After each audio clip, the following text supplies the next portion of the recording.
वहीं दूसरी ओर चीन ने मिडिल ईस्ट के देशों के साथ अपने व्यापारिक संबंध मजबूत करने शुरू कर दिए हैं। चीन के राष्ट्रपति शी जिनपिंग ने गल्फ अरब देशों से और ज़्यादा तेल और नेचुरल गैस खरीदने की घोषणा की है। उन्होंने अरब देशों से डॉलर की जगह युआन में व्यापार करने की बात कही है। इसी हफ्ते शी जिनपिंग ने अपनी सऊदी अरब यात्रा के दौरान सऊदी क्राउन प्रिंस मोहम्मद बिन सलमान के साथ मुलाकात की और दोनों देश के बीच व्यापारिक संबंधों को मजबूत बनाने के लिए बातचीत की गई। सर, चीन की तैयारी क्या है ये?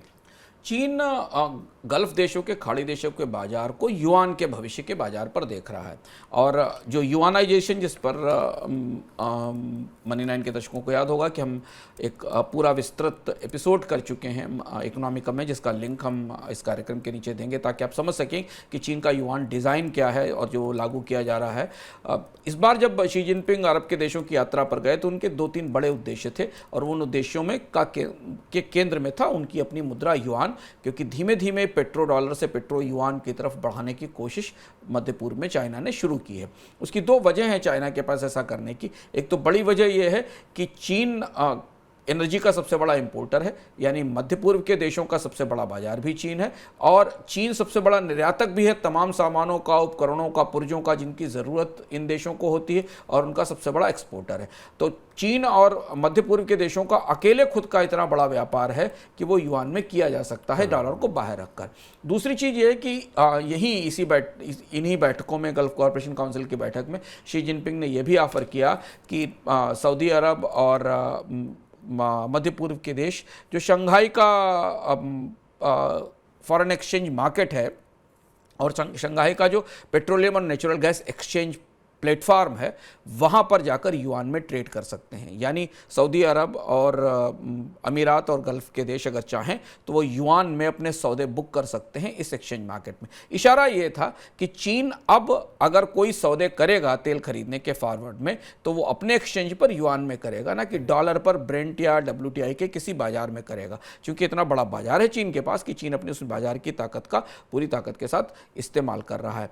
पिछले 2-3 साल में चीन ने युआन को दुनिया के कारोबार की केंद्रीय मुद्रा बनाने की तरफ काफ़ी सारे बड़े महत्वपूर्ण कदम उठाए हैं। क्रमशः स्विफ्ट में शामिल कराना, अंतर्राष्ट्रीय एजेंसियों के पास शामिल कराना, दुनिया के कई बैंकों के साथ स्वैप एग्रीमेंट कर लिए हैं चाइना के सेंट्रल बैंक ने। ये सब उस तैयारी का हिस्सा है जिस तैयारी के बाद शायद अब आप अगले 5-6 साल के भीतर मध्य पूर्व के अंदर पेट्रो डॉलर का युग खत्म होगा और पेट्रो युआन का युग शुरू होगा, ऐसा लगता है।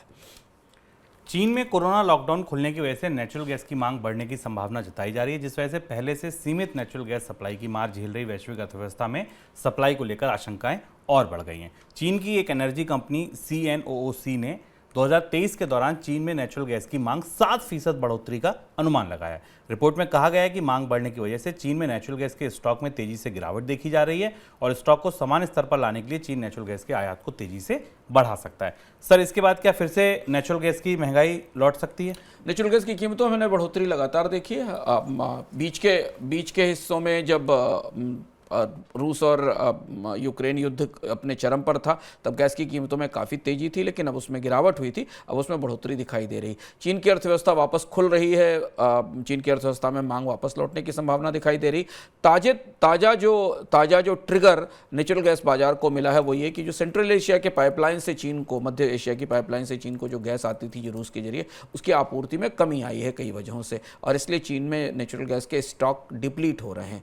चीन को अर्थव्यवस्था को मंदी से उबारने के लिए बड़े एनर्जी रिजर्व्स की ज़रूरत है, उसमें गैस और पेट्रोलियम प्रोडक्ट्स दोनों की ज़रूरत है, और इसलिए चीन अपने गैस आयात को LNG टर्मिनल्स के जरिए, खास से लिक्विड LNG को समुद्री रास्तों से आयात को बढ़ाना चाह रहा है।